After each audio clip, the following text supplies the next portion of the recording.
నమస్కారం సిటీ వార్తలకు స్వాగతం. ఇప్పుడు వార్తా విశేషాలు చూద్దాం. ఉండవల్లిలోని సీఎం చంద్రబాబు క్యాంప్ కార్యాలయంలో గిరిజనుల ఆరాధ్య దైవం సంత్ సేవాలాల్ మహారాజ్ జయంతి కార్యక్రమం జరిగింది. ప్రభుత్వం అధికారికంగా నిర్వహించిన ఈ కార్యక్రమంలో సీఎం చంద్రబాబు పాల్గొని సేవాలాల్ చిత్రపటానికి పుష్పాంజలి ఘటించి నివాళులర్పించారు. ప్రతిఫలం ఆశించకుండా కర్తవ్యాలను నిర్వర్తించాలని సేవాలాల్ మహారాజ్ సూచించారని చంద్రబాబు తెలిపారు. అందరి మనోభావాలు కాపాడుతూ సమాజ హితం కోసం కూటమి ప్రభుత్వం పనిచేస్తుందని అన్నారు. తన్నాల అభివృద్ధికి టీడీపీనే కృషి చేసిందని సీఎం చంద్రబాబు గుర్తు చేశారు. P4 విధానంతో స్వర్ణాంధ్ర 2047 లక్ష్యంగా పెట్టుకున్నట్లు చెప్పారు. మంత్రి గుమ్మడి సంధ్యారాణి ఉన్నతాధికారులు కార్యక్రమంలో పాల్గొన్నారు. మత సంస్కర్త గోర్ బంజరాల ఆత్మాతిక గురువు సేవాలాల్ మహారాజ్ 286 సంవత్సరాలకు ముందు పుట్టి ఈ ప్రపంచానికి ఒక దశ దిశ నిర్దేశించారు. అందుకనే ఈరోజు బంజారా గ్రామాల్లో ప్రత్యేకంగా ప్రజల్లో కూడా అందరూ కూడా ఆయన్ను గుర్తు చేసుకుని పూజిస్తూ ఆయన మీద ఎప్పటికీ తగ్గనటువంటి ప్రేమ అభిమానాలు చూపిస్తున్నారు.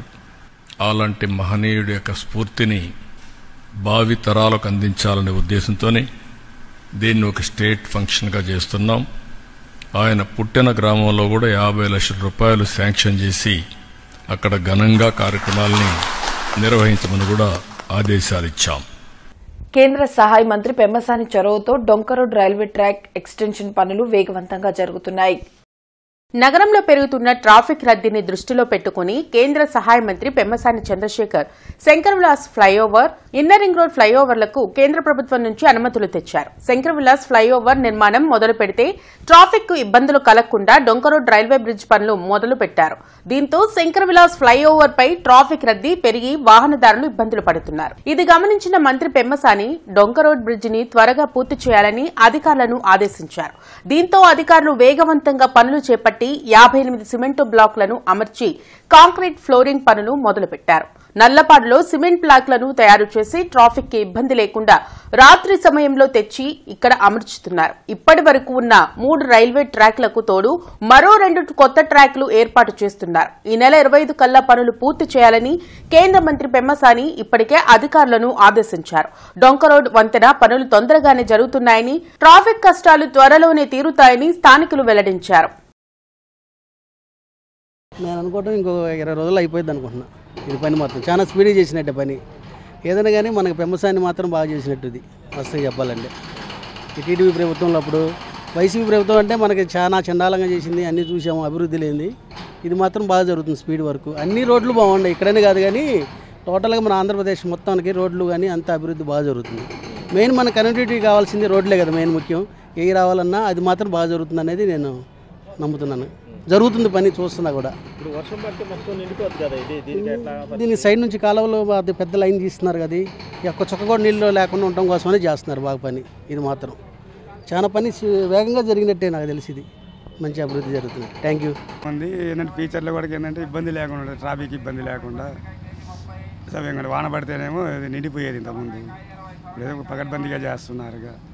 ఏదో లేట్ అయినా ఇబ్బంది లేదు, నీట్గా చేస్తే చాలు. ఇబ్బందులు ఎటా పడుతున్నారు పడేవాళ్ళు. బిగిన్ చేసిన తర్వాత ఏం చేయలేము ఒకరోజు లేట్ అయినా కానీ. దానివల్ల ఏం ఇబ్బంది ఏమి అదే ఉపయోగము ఈ కట్టడం వల్ల, ఈ బ్రిడ్జి వంతెనలో ఇది చేయటం వల్ల మంచిదేనండి అందరికీ. ఇంతకుముందు వర్షం వస్తే నడవంలోకి నీళ్ళు కూడా ఉండేది. ఇప్పుడు ఇది చేయటం వల్ల మంచిదే. 25 డేట్ పెట్టారు ఓపెనింగ్ అని. 25 కాకపోయినా అవతల ఒక 10 రోజులైనా కంప్లీట్గా పూర్తయిపోతే అప్పుడు ఓపెన్ చేస్తే మంచిది. 25 జనాలను వదిలి బండ్లు, ఇంకా తర్వాత 10 రోజులు బండ్లు వదిలి తర్వాత మళ్ళీ అట్లా వదలటం అది అనేది కూడా కరెక్ట్ కాదు. కంప్లీట్గా పూర్తి చేసి 25 కాకపోయినా ఇంకొక 10 రోజులు 15 రోజులు టైం తీసుకొని కంప్లీట్గా పూర్తి చేసి వదిలేస్తే ఇబ్బంది లేకుండా ఉంటుందని అనుకుంటున్నామండి. ఇంతకుముందు బాగా ఇబ్బందిగా ఉండేది, ఇప్పుడు వర్క్ జరుగుతుంది. అలాగే ఇప్పుడు 10 రోజులు కాదు 15 రోజులు అయినా కానీ ఇప్పుడు మనకు అలవాటు అయిపోయింది కనుక ఇంకా బ్రిడ్జి మీద నుంచి అటు వెళ్ళిపోతున్నాం. పూర్తిగా క్లియర్ అయిపోయిన తర్వాత వదిలితే ఇంకా అసలు ఎవరికి ఇబ్బంది ఉండదు. అది ఏ ఇబ్బంది లేకుండా ఉంటుంది. మొత్తం క్లియర్ అయిపోవాలా, క్లియర్ అయిపోతేనే బాగుంటుంది. అక్కడ కూడా ట్రాఫిక్ ఎంత ఇబ్బంది ఏం లేదు. ఒక 5 నిమిషాలు 10 నిమిషాలు వెయిటింగ్ చేస్తున్నాం. ఆ ఇబ్బంది ఏదో 10 నిమిషాలు ఇబ్బంది పడుతున్నాం, చక్కగా వెళ్ళిపోతున్నాం. ఇది క్లియర్ అయిపోయింది అనుకో, మొత్తం క్లియర్ అయిపోయిన తర్వాత వెళ్ళిపోతే అసలు ఇంకా ఇబ్బంది ఏమి ఉండదు కదా. అది ప్రజల సహకారంతో క్లీన్ గుంటూరు గ్రీన్ గుంటూరు సాధిస్తామని కార్పొరేషన్ కమిషనర్ పులి శ్రీనివాసులు తెలిపారు. కార్పొరేషన్ కార్యాలయంలో స్వచ్ఛ ఆంధ్ర స్వచ్ఛ దివస్ కార్యక్రమం నిర్వహించారు. పరిసరాల పరిశుభ్రతను సామాజిక బాధ్యతగా ప్రతి పౌరుడు తీసుకోవాలని నగరపాలక సంస్థ కమిషనర్ పులి శ్రీనివాసులు సూచించారు. కార్పొరేషన్ కార్యాలయంలో స్వచ్ఛాంధ్ర స్వచ్ఛ దివస్ కార్యక్రమం నిర్వహించారు. 57వ డివిజన్లో ఈ కార్యక్రమాన్ని విజయవంతం చేస్తామంటూ అధికారులు సిబ్బందితో ప్రతిజ్ఞ చేయించారు. సోర్స్ రీసోర్సులను ఈ నెల థీమ్ గా తీసుకున్నామని కమిషనర్ తెలిపారు. 100% డోర్ టు డోర్ చెత్త సేకరణ కార్యక్రమం కొనసాగుతుందని పేర్కొన్నారు. తడి పొడి చెత్తలను వేరుగా చేసి పారిశుధ్య సిబ్బందికి ప్రజలు అందించాలని కోరారు. కార్యక్రమంలో అదనపు commissioner Obulesu, deputy commissioner Srinivasarao, Venkata Krishnaiah తదితరులు పాల్గొన్నారు. ముఖ్యంగా ప్రజలు దీనిలో పెద్ద ఎత్తున ఇన్వాల్వ్ అవుతున్నారు. అంటే వాళ్ళ పరిసరాలు శుభ్రంగా ఉండాలి అనే కాంక్ష ఒకటి. తర్వాత ఈ segregation of waste, dry waste, wet వేస్ట్ని సెగ్రిగేట్ చేసుకొని మరి మున్సిపల్ సిబ్బందికి ఇచ్చినట్లయితే తద్వారా వచ్చే బెనిఫిట్స్ ఏంటి, ఇవన్నీ కూడా వాళ్ళకి అవగాహన కల్పించినప్పుడు వాళ్ళు చాలా సంతోషంగా ఫీల్ అయ్యారు. వాళ్ళు నెక్స్ట్ రాబోయే రోజుల్లో ఇలాంటి ప్రాసెస్ ఫాలో అవుతామని ఖచ్చితంగా చెప్పడం జరిగింది.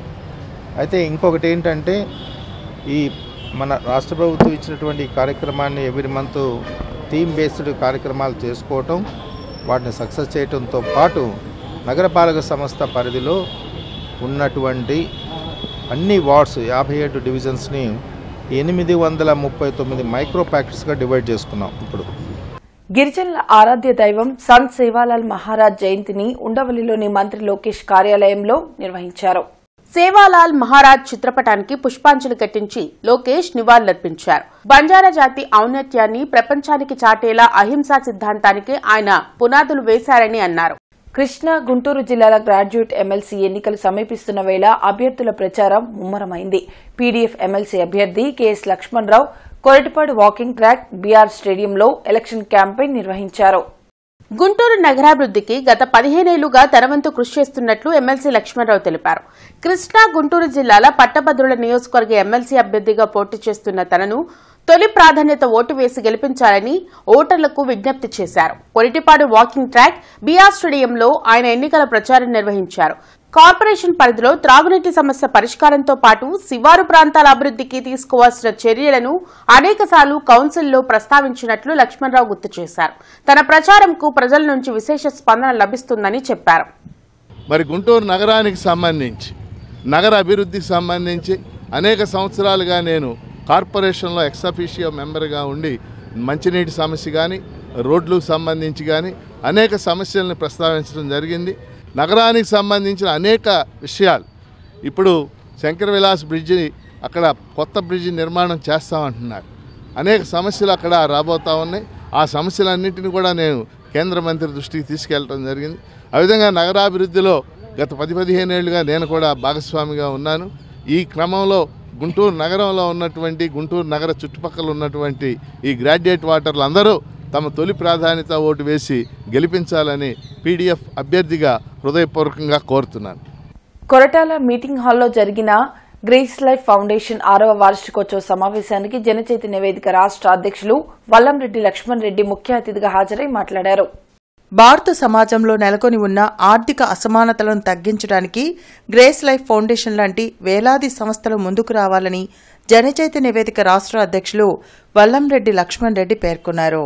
దేశం అంటే భూభాగం కాదు, ఆ దేశం అంటే కొండలు, పర్వతాలు, నదులు, సరస్సులు కాదు. ఆ దేశంలో ప్రజలు, ఆ ప్రజలు అభివృద్ధి కావాలంటే దాతృత్వం గల మంచి చేయాలని తపన ఉన్న వాళ్ళు అనేక మంది ముందుకు రావాల్సిన అవసరం. ఈరోజు ఎంత ఆనందం ఉందండి ఈ హాల్లో. దాదాపు అందరూ 40 సంవత్సరాల లోపు వాళ్ళు. ఈ చిన్న వయసులో, యుక్త వయసులో రకరకాల ఇతర విలాసాల కోసం, సౌకర్యాల కోసం తప్పబడే సమాజంలో దానికి భిన్నంగా ఒక మంచి పని చేసి మంచి పేరు తెచ్చుకొని మంచిగా ఆనందాన్ని పొందాం, సంతృప్తిని పొందాం అనే యువత ముందుకు రావడం చాలా గొప్ప. వైసీపీ నగర అధ్యక్షురాలుగా నియమితులైన షేక్ నూరి ఫాతిమాకు ఆ పార్టీ నాయకులు అభినందనలు తెలిపారు. మంగళదాస్ నగర్లోని కార్యాలయంలో ఆ పార్టీ నేతలు కేసరి ఆదినారాయణ రెడ్డి, మల్లవరపు రమ్య, శ్రీరామ్ ప్రసాద్, సింగారెడ్డి తిరుపతి రెడ్డి పుష్పగుచ్చంతో శుభాకాంక్షలు తెలిపారు. ఈ నగరానికి సంబంధించి అభివృద్ధి విషయంలో కానీ ఈ నగరానికి సంబంధించి ప్రతి ఒక్క విషయంలో కూడా గొంతెత్తుతూ మరి ఈ రాష్ట్రం దాకా తీసుకెళ్లే విధంగా మరి నేను పనిచేస్తానని, అలాగే ఈరోజు నాకు చాలా సంతోషంగా ఉంది.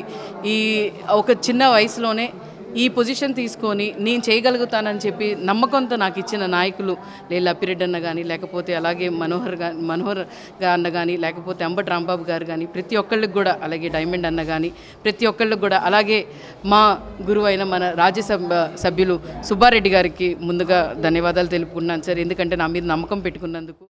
నగరపాలక సంస్థ ఆధ్వర్యంలో స్వర్ణాంధ్ర స్వచ్ఛ దివాస్ కార్యక్రమం ఘనంగా జరిగింది. కమిషనర్ పులి శ్రీనివాసులు ఆధ్వర్యంలో మానవతా స్వచ్ఛంద సేవా సంస్థ సీనియర్ సిటిజన్ సభ్యులు గుంటూరులోని జిల్లా జైల్ మరియు పెన్షనర్స్ అసోసియేషన్ పరిసర భాగాల్లో మొక్కలు నాటుట, పరిశుభ్రత కార్యక్రమంలో పాల్గొన్నారు. ఈ కార్యక్రమంలో అందరి చేత కమిషనర్ పులి శ్రీనివాసులు నగర పచ్చదనం, పారిశుద్ధ్యం, ప్లాస్టిక్ నిషేధం గురించి ప్రతిజ్ఞ చేయించారు.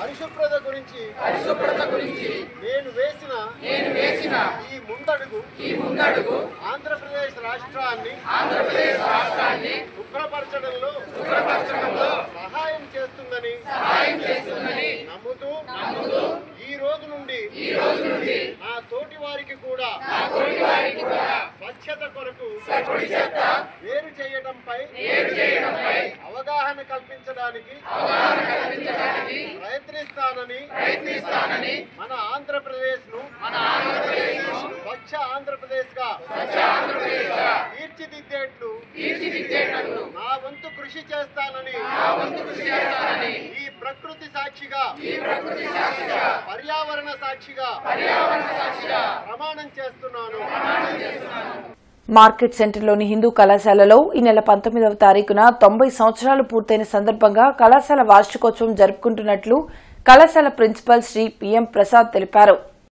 వార్షికోత్సవం సందర్భంగా విద్యార్థులకు అనేక క్రీడా పోటీలు నిర్వహించామని, 19వ తేదీన గెలుపొందిన విద్యార్థులకు బహుమతి ప్రదానం జరుగుతుందని ప్రిన్సిపల్ తెలిపారు. అదేవిధంగా విద్యార్థులకు కూడా క్రికెట్ మ్యాచ్ నిర్వహించినట్లు కళాశాల ఫిజికల్ డైరెక్టర్ నాగరాజ్ తెలిపారు. మొత్తం ఈవెంట్స్ అన్నిటికీ కళాశాల ఫిజిక్స్ అధ్యాపకులు రాము పర్యవేక్షణాధికారిగా ఉన్నట్లు తెలిపారు.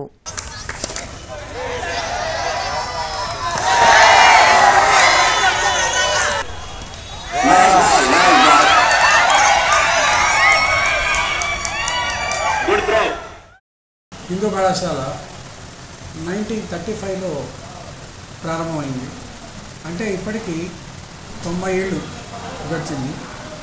ఈ ఏడాది ఈ నెల 19వ తారీఖు 2 నుంచి 6 వరకు వెంకటేశ్ విజ్ఞాన మందిర్లో మేము 90వ వార్షికోత్సవం జరుపుకుంటున్నాం.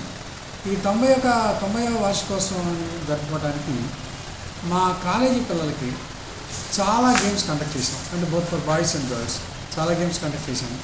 క్రికెట్ కండక్ట్ చేసాం, వాలీబాల్ కండక్ట్ చేసాం, ఖోఖో కండక్ట్ చేసాం, కబడ్డీ కండక్ట్ చేసాం, అలాగే ఇండోర్ గేమ్స్ కండక్ట్ చేసాము, క్యారమ్స్, అలాంటి ఇండోర్ గేమ్స్, చెస్ కండక్ట్ చేసాం. ఇలా చాలా గేమ్స్ కండక్ట్ చేసాం. ఈ గేమ్స్ అన్నింటిలో కూడా మా కాలేజీ స్టూడెంట్స్ చాలా యాక్టివ్గా పార్టిసిపేట్.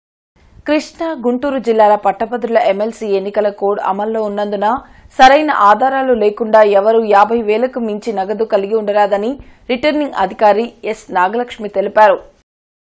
పరిమితికి మించి నగదు తీసుకువెళితే ఎలక్షన్ కోడ్ ఉల్లంఘన కింద ఆ నగదుని జప్తు చేస్తామని రిటర్నింగ్ అధికారి ఎస్ నాగలక్ష్మి అన్నారు. అలానే అనుమతి, ఆధారం లేకుండా బంగారం, వెండి వంటి ఆభరణాలు, ఎన్నికల ప్రచార సామగ్రి, ఓటర్లను ప్రలోభపెట్టే ఏ ఇతర సామగ్రి రవాణా చేయరాదన్నారు. అలా చేస్తే వాహనాల అనుమతులు రద్దు చేసి కేసులు పెడతామని హెచ్చరించారు. వారాంత రద్దీ దృష్ట్యా ఈ నెల 21, 22 తేదీల్లో 2 ప్రత్యేక రైళ్లను గుంటూరు మీదుగా నడపనున్నట్లు దక్షిణ మధ్య రైల్వే సిపిఆర్ఓ ఏ శ్రీధర్ తెలిపారు. Number 07025 Cherlapalli Srikakulam road rail ఈ నెల 21వ తేదీన రాత్రి 9:15 బయలుదేరి నడికుడి, పిడుగురాళ్ల, సత్తెనపల్లి, గుంటూరు మీదుగా మరుసటి రోజు మధ్యాహ్నం 12:15 శ్రీకాకుళం రోడ్డుకు చేరుకుంటుందని తెలిపారు. నంబర్ 07026 శ్రీకాకుళం రోడ్డు చర్లపల్లి రైలు ఈ నెల 22వ తేదీన మధ్యాహ్నం 2:15 బయలుదేరి గుంటూరు, సత్తెనపల్లి, పిడుగురాళ్ల, నడుకుడి మీదుగా మరుసటి రోజు ఉదయం 6 గంటలకు చర్లపల్లి చేరుకుంటుందని శ్రీధర్ తెలిపారు. చిలకలూరుపేట పట్టణంలోని పలు వార్డుల్లో ఆలపాటి రాజేంద్ర ప్రసాద్ తరపున మాజీ మంత్రి ప్రత్తిపాటి పుల్లారావు ఎన్నికల ప్రచారం నిర్వహించారు. పట్టభద్రులు తమ ఓటు ద్వారా రాష్ట్ర రూపురేఖలు మార్చబోతున్నారని, ఎమ్మెల్సీ ఎన్నికల్లో కూటమి అభ్యర్థి ఆలపాటి రాజేంద్ర ప్రసాద్కు భారీ మెజారిటీ అందించాలని మాజీ మంత్రి ప్రత్తిపాటి పుల్లారావు విజ్ఞప్తి చేశారు. కమిషనర్ పులి శ్రీనివాసులు తమ రోజువారీ పర్యటనలో భాగంగా IPD colony, LR colony, Sangadigunta, Vinayaka Nagar తదితర ప్రాంతాల్లో పర్యటించి పారిశుద్ధ్యం, అభివృద్ది పనులను పరిశీలించారు. ఈ సందర్భంగా కమిషనర్ మాట్లాడుతూ నగరంలో ఖాళీ స్థలాల యజమానులు తమ స్థలాలను శుభ్రంగా ఉంచుకోవాలని, లేకుంటే సదరు స్థలాలలో నగరపాలక సంస్థ బోర్డులు ఏర్పాటు చేయాలని ప్రజారోగ్య అధికారులను ఆదేశించారు. ఇవి బులెటిన్ అప్డేట్స్. మరిన్ని అప్డేట్స్ తో మళ్ళీ కలుద్దాం. అంతవరకు సెలవు. నమస్కారం.